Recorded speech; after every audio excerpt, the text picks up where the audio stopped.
Oi pessoal, tudo bem? Nessa videoaula vamos falar sobre os aspectos socioantropológicos das pessoas com deficiência. Vem comigo!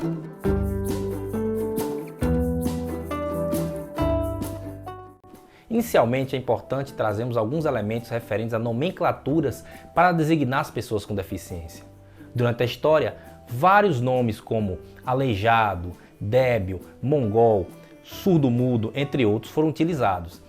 Um termo ainda muito famoso, usado inclusive por veículos de comunicação, é o de portador de deficiência, que também é incorreto. Isso porque a ideia de portador significa dizer que você está portando ou levando alguma coisa e que, ao mesmo tempo, você pode simplesmente deixá-la por aí.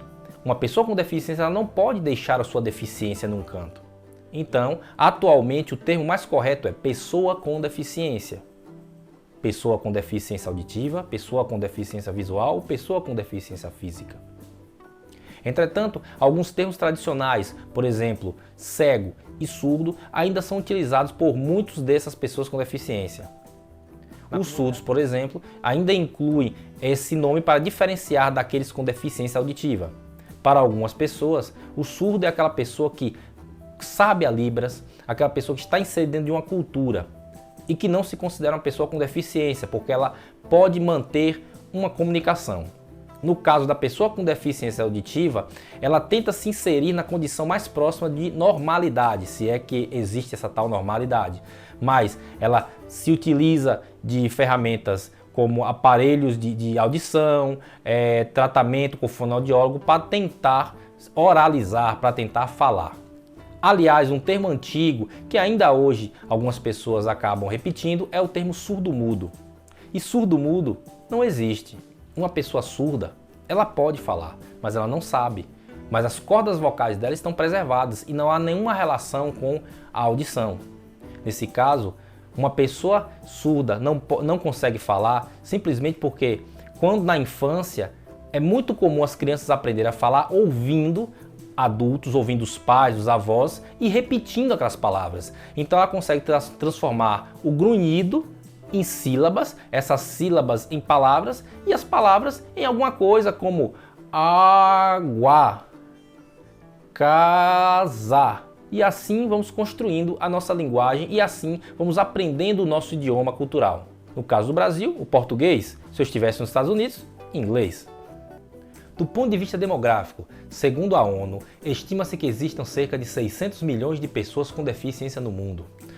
No Brasil, o censo de 2000 indica que quase 25 milhões de pessoas têm alguma deficiência. Isso é mais do que a população de muitos países vizinhos, como o Uruguai, o Paraguai, entre outros. No que diz respeito ao conceito de deficiência, temos alguns documentos que servem como norteadores.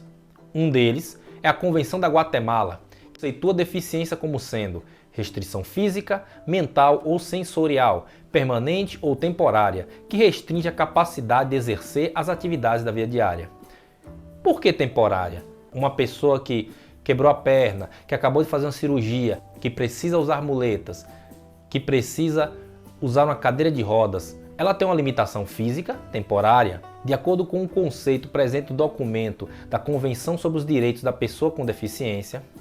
As pessoas com deficiência são aquelas que têm impedimentos de natureza física, intelectual ou sensorial, os quais, em interação com diversas barreiras, podem obstruir sua participação plena e efetiva na sociedade com as demais pessoas. Percebe-se nesse documento que a deficiência não é apenas biológica, a deficiência também está na relação entre o elemento biológico e o fator social. No Brasil, o Decreto 5.296, de 2 de dezembro de 2004, conceitua a deficiência como sendo todo e qualquer comprometimento que afeta a integridade da pessoa e traz prejuízo na sua locomoção, na coordenação de movimentos, na fala, na compreensão de informações, na orientação espacial ou na percepção e contato com outras pessoas. Nesse caso, inclui-se também como deficiência pessoas que tiveram dificuldades como lesões no rosto que a deixam constrangida em relação ao convívio social, ao sair com outras pessoas, a se apresentar em público. Do que diz respeito aos aspectos sociais do aprendizado, Vygotsky nos diz que o aprendizado é produzido socialmente, através das interações sociais. Uma criança ela aprende ao se relacionar com outras crianças ou com adultos, no caso os pais, os avós, os professores. Essa interação faz com que as crianças aprendam e desenvolvam. Porém, ao determinar que a pessoa com deficiência não consiga estabelecer as relações que as outras pessoas conseguem, restringe a socialização e inicia-se a produção social da deficiência. Vygotsky, então, populariza um termo conhecido como menos-valia, onde não é um déficit orgânico, como a falta de um membro ou de um sentido que torna a pessoa com deficiência, mas sim a deficiência que é produzida socialmente. Isso é muito importante e eu posso dar 2 exemplos. O primeiro é Herbert Viana, guitarrista e vocalista da banda de rock Paralamas do Sucesso, que em 2001 teve um acidente de ultraleve que o deixou paraplégico. Abrindo um parêntese, basicamente existem 2 tipos de condições.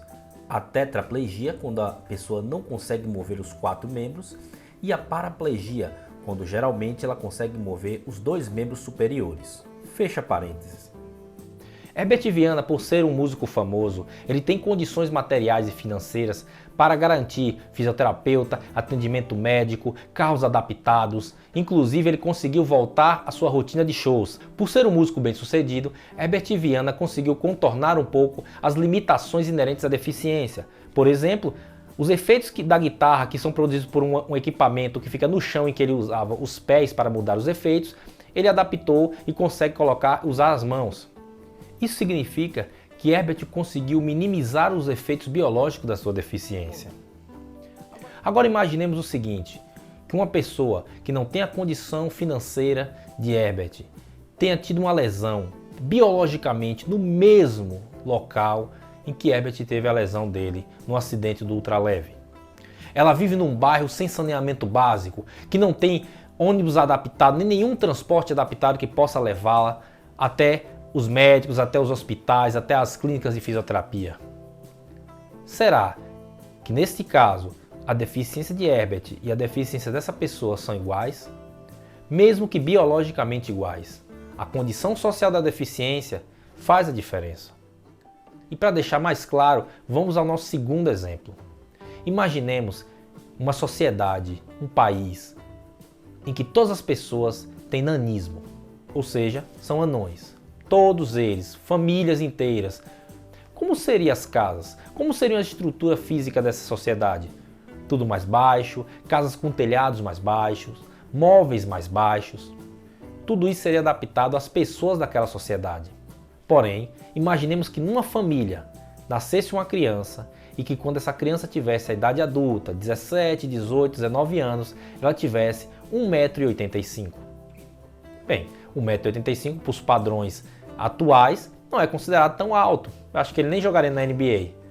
Porém, numa sociedade em que a norma é ter 1 metro, 1,10 m de altura, uma pessoa com 1,85 m teria muita dificuldade em suas interações sociais, porque aquela sociedade não estava adaptada para ela.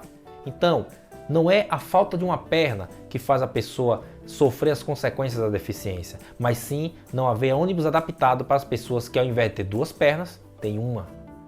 Não é apenas a falta da visão, mas sim a interação entre a falta da visão e todos os limitadores, como por exemplo, a falta de um sinal sonoro para os sinais de trânsito, já que a maioria das cidades só possui sinais para aqueles que enxergam as cores vermelho, amarelo e verde. Algumas cidades no Brasil, inclusive, já têm projetos que visam incluir a pessoa com deficiência no meio social, garantindo seus direitos e sua plena cidadania. Cadeirantes para todo lado, cegos andando na rua sem esbarrar em nada, surdos interagindo com outras pessoas. Quem vê até pensa que essa cidade tem mais deficientes do que qualquer outra no Brasil. Puro engano. O que Uberlândia, no Triângulo Mineiro, tem mais que as outras é a acessibilidade. Hoje a pessoa tem a liberdade de ir e vir, elas trabalham, estudam, né? Tem o lazer. Então hoje elas saíram de casa. Mas de onde veio toda essa consciência? Isso foi uma luta árdua, assim. Foi um dia a dia, matando um leão, uma outra todos os dias. A luta da Associação dos Deficientes valeu a pena. Uberlândia, com 600 mil habitantes, tem rampas de acesso em todas as esquinas, no centro e nos bairros, sem distinção. 100% da frota de ônibus com elevadores para quem tem dificuldade de locomoção. Piso tátil para orientar deficientes visuais em todas as calçadas, terminais rodoviários, lojas e prédios públicos. Aqui, cada projeto novo de rua, prédio ou loteamento só é aprovado se tiver plano para facilitar a mobilidade dos deficientes.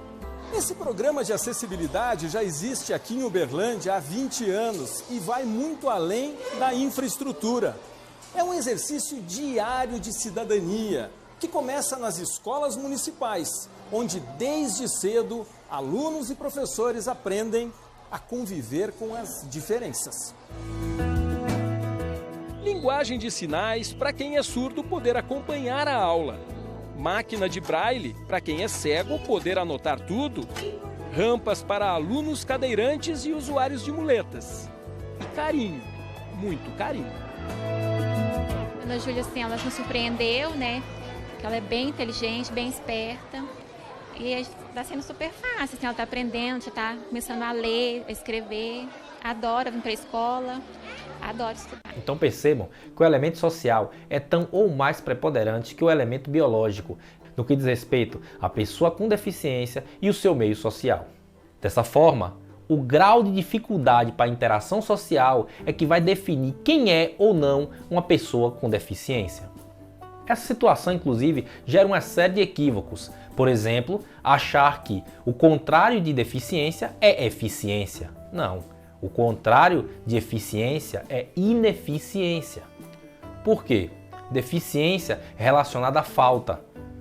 Deficiência visual é a falta da visão. Deficiência auditiva é a falta da audição. Entretanto, como o ser humano é um ser complexo, a deficiência em si não pode ser o único aspecto ou não pode ser o único elemento que define aquela pessoa. Assim, está mais do que claro que as pessoas com deficiência não são ineficientes. Muito pelo contrário, muitas pessoas, tendo a oportunidade certa, conseguem trabalhar, conseguem viver, manter suas famílias. Basta que a sociedade em que ela vive garanta os seus direitos já conquistados. Assim, retiradas as barreiras sociais que impedem as pessoas com deficiência de exercer sua plena cidadania, elas podem fazer coisas como lutar em MMA? The championship at 155 pounds. Michael Chiavello, Pat Miletich with you on Access TV. Southpaw stance, as always, for notorious Nick Newell. He starts off with some solid leg kicks, Pat. Newell said he worked a lot on his kicks for this fight.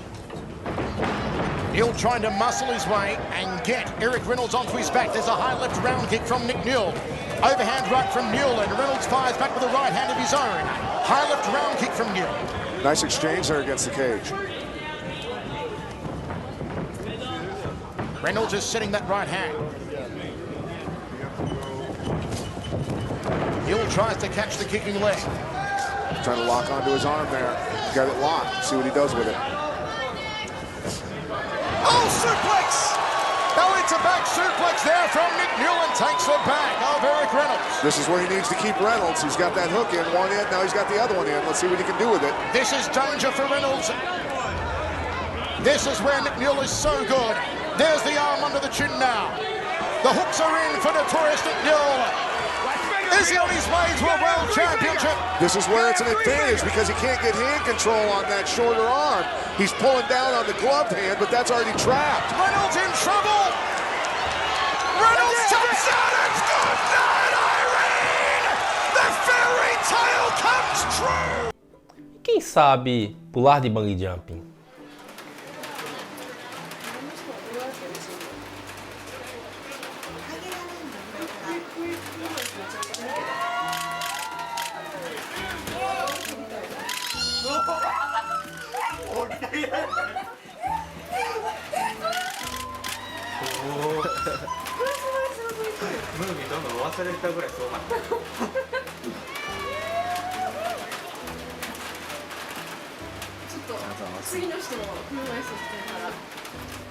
O que iguala os seres humanos é saber que todos eles se manifestam de forma diferente. Todos nós temos limitações. Todos nós temos algum tipo de deficiência. E a sua deficiência? Qual é? É isso, pessoal. Ficamos por aqui. Agora eu quero que vocês leiam o texto base e façam uma atividade proposta. Até a próxima videoaula. Tchau!